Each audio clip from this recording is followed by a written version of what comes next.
Nous lirons un premier texte dans l'Épître aux Hébreux, au chapitre 12, les versets 12 à 17. Bidigartan qui praetis tochten, das ne jeglort kelur, das ne jeglort amaren, min chef das ne joterort amarnera.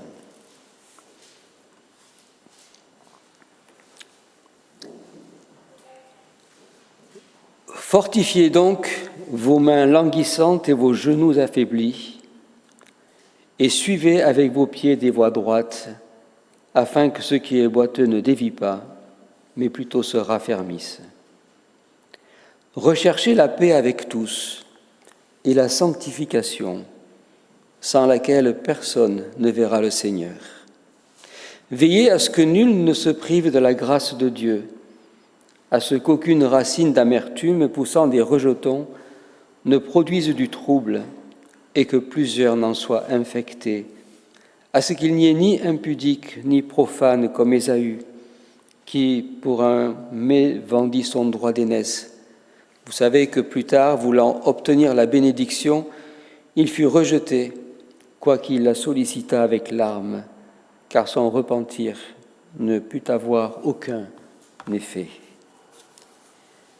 Et nous lirons un second texte dans l'Évangile de Luc, au chapitre 13, les versets 22 à 30. Évangile de Luc, chapitre 13, les versets 22 à 30. Rugasu avedaran, das ne jirort kelur, que ça ne jeglort amaren, minche vieresun erort amarner vidigartank.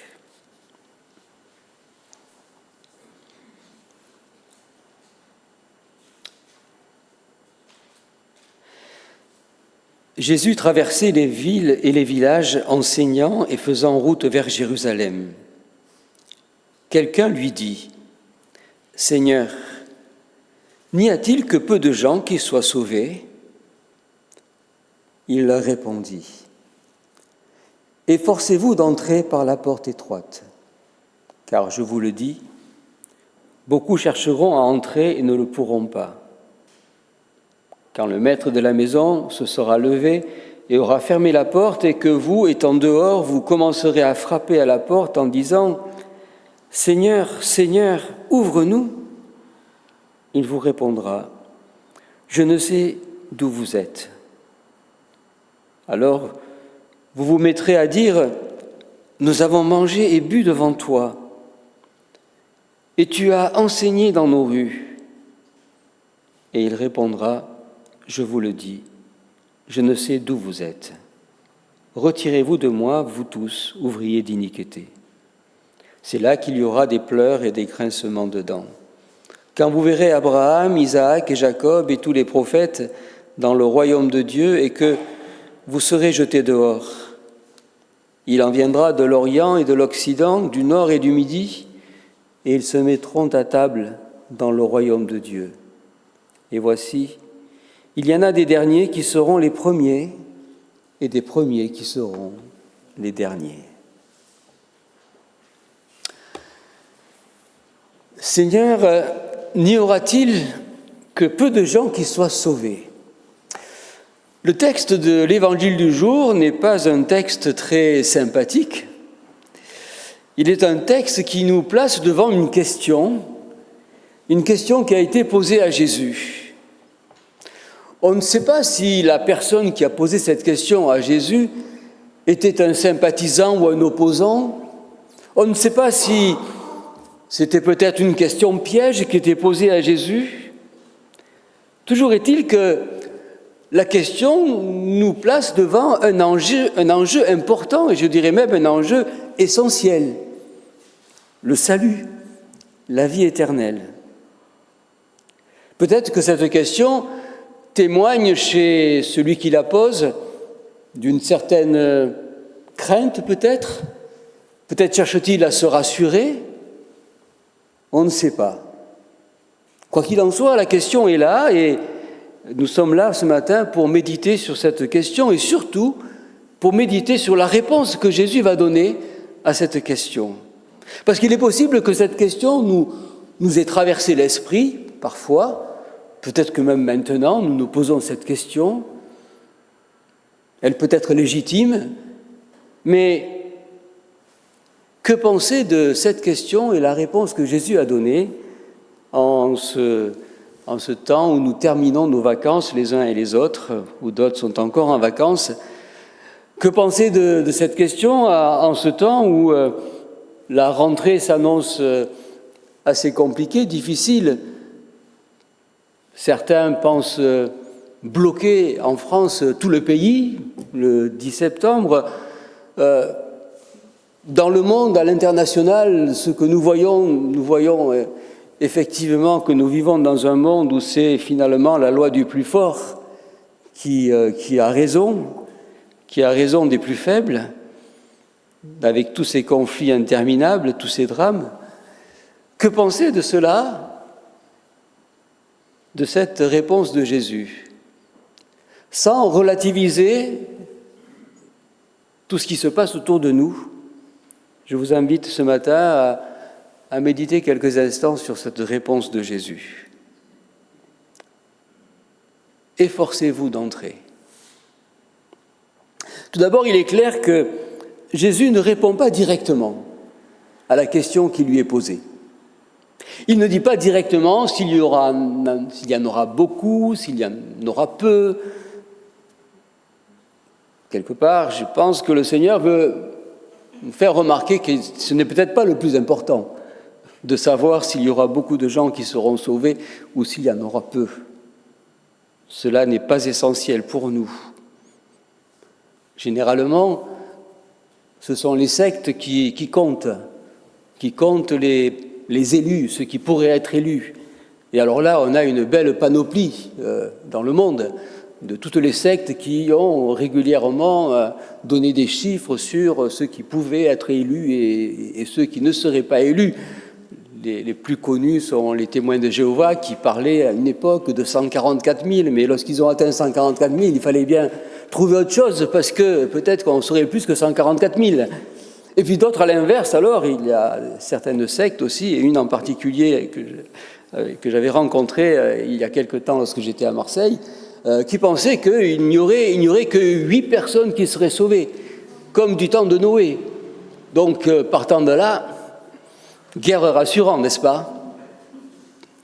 Il me semble que ce n'est pas à nous de considérer ces choses.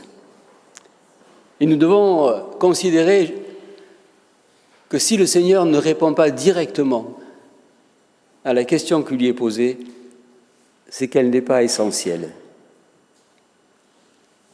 Ce qui est essentiel, c'est ce qu'il va nous dire. Efforcez-vous d'entrer. On pourrait dire que Jésus est hors sujet. Il ne me semble pas. Plutôt que de répondre directement à la question, Jésus renvoie chacun à lui-même, il nous renvoie chacun à nous-mêmes. C'est comme s'il nous disait, écoute, que t'importe qu'il y en ait beaucoup ou qu'il y en ait peu. Ce n'est pas toi qui décides de ces choses, c'est Dieu qui juge. Que t'importe qu'il y ait beaucoup ou peu de gens qui soient sauvés. Ce qui t'importe et ce qui est important pour toi, c'est que toi tu sois sauvé. C'est ça l'important. Le reste, que l'on soit quelques centaines de milliers, que l'on soit des milliards, ça sert à quoi de le savoir si moi je ne suis pas sauvé?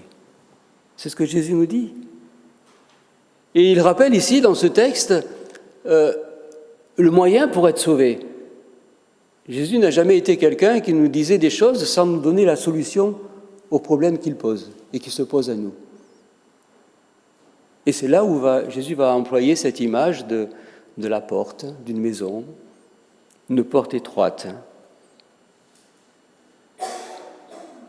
Et on pourrait dire qu'il suggère même qu'il y en a peu qui vont entrer par la porte étroite. Ailleurs, Jésus aussi parle de chemin large, chemin étroit aussi. Mais ce texte qui nous parle du salut et qui nous parle de cette image, cette parabole que Jésus prend de la porte, nous rappelle bien sûr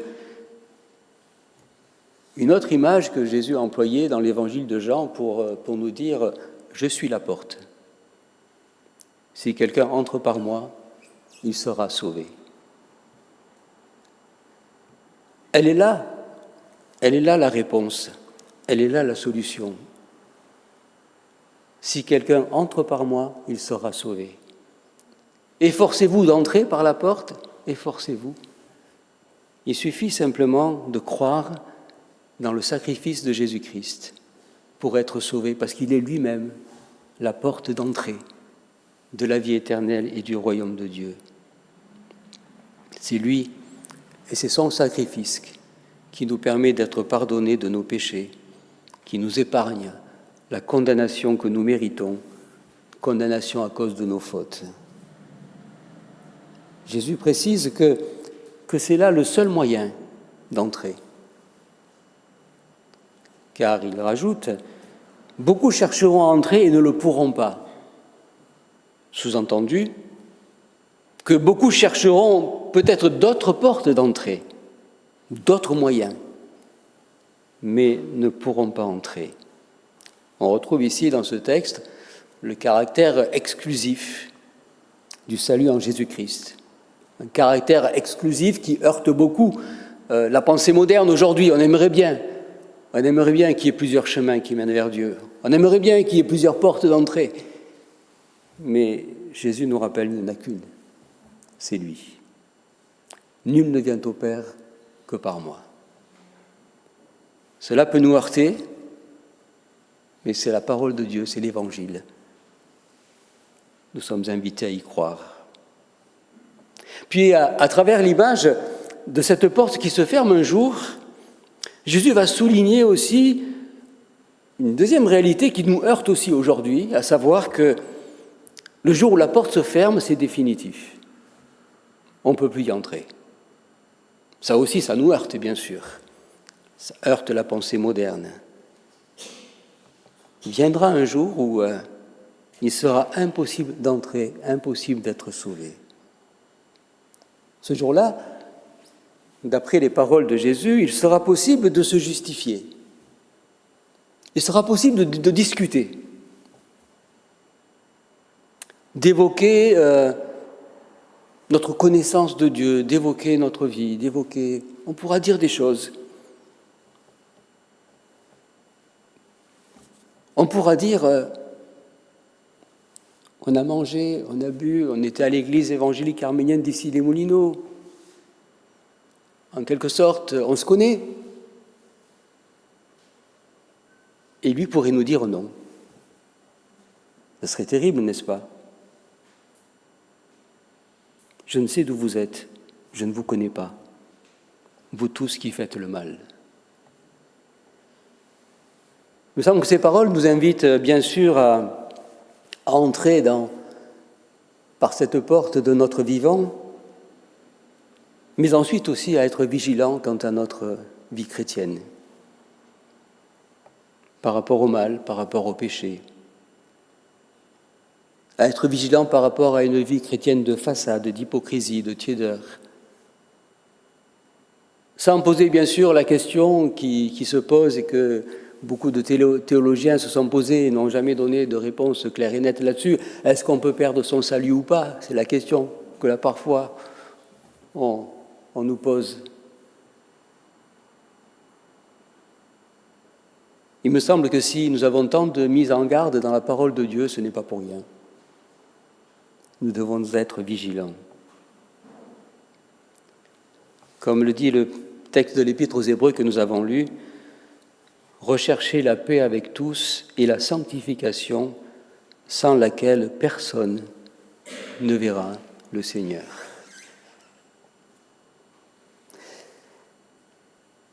Et Jésus termine son propos par des paroles assez révolutionnaires pour son temps, révolutionnaires surtout pour les Juifs de l'époque. Il dit, pour le royaume de Dieu, il en viendra du levant, du couchant, du nord, du midi. Il va venir des étrangers. C'était impensable pour un Juif que des étrangers puissent être sauvés. Et pourtant, Jésus dira non, le salut est offert à tous. Le salut s'adresse à tous. Il est offert à tous par la grâce. Et Jésus suggère même que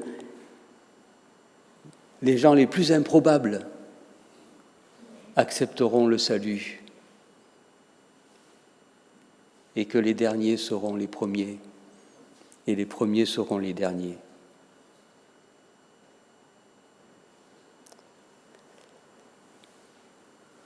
Que faire d'autre, à part d'accepter la grâce du salut en Jésus?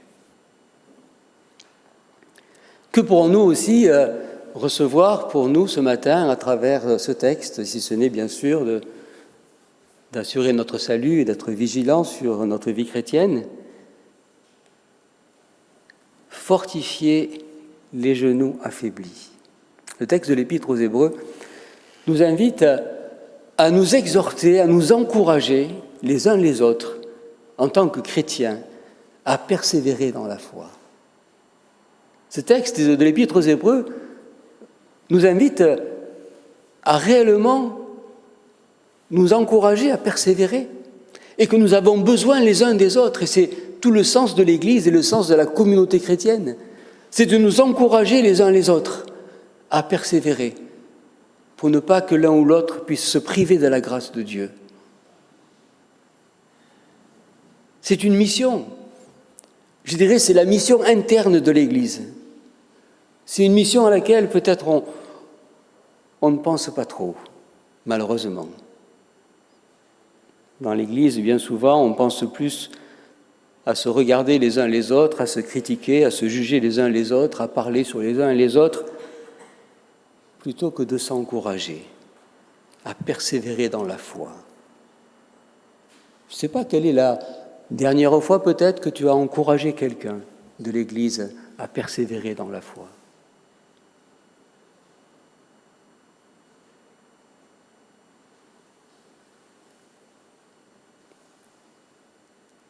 De même aussi, au-delà de s'encourager les uns les autres, ce texte aussi nous rappelle qu'il ne faut pas oublier le caractère dramatique et définitif du salut et de la perdition.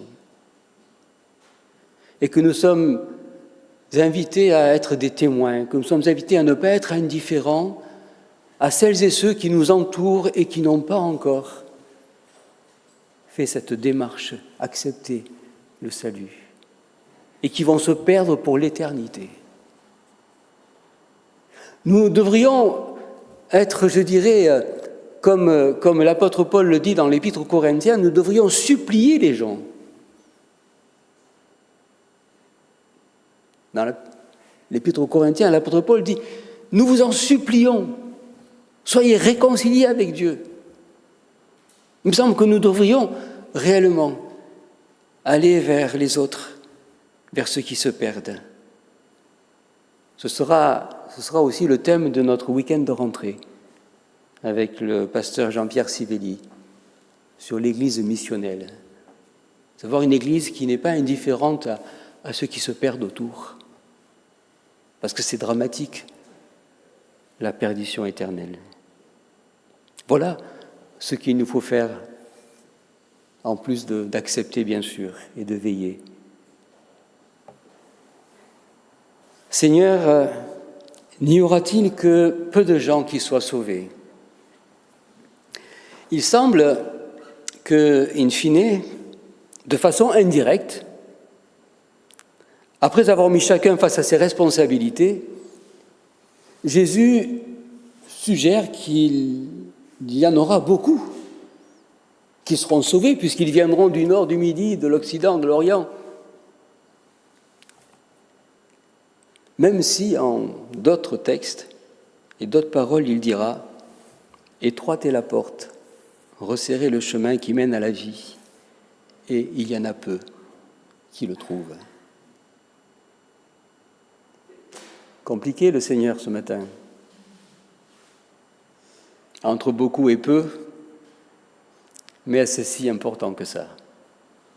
L'important, n'est-il pas que nous acceptions sa grâce avec joie, avec reconnaissance, que nous soyons persévérants dans notre foi, vigilants, que nous nous encouragions les uns les autres et que nous prions et nous témoignons à celles et ceux qui se perdent pour l'éternité. Que Dieu bénisse sa parole. Amen. Je poursuivrai en arménien.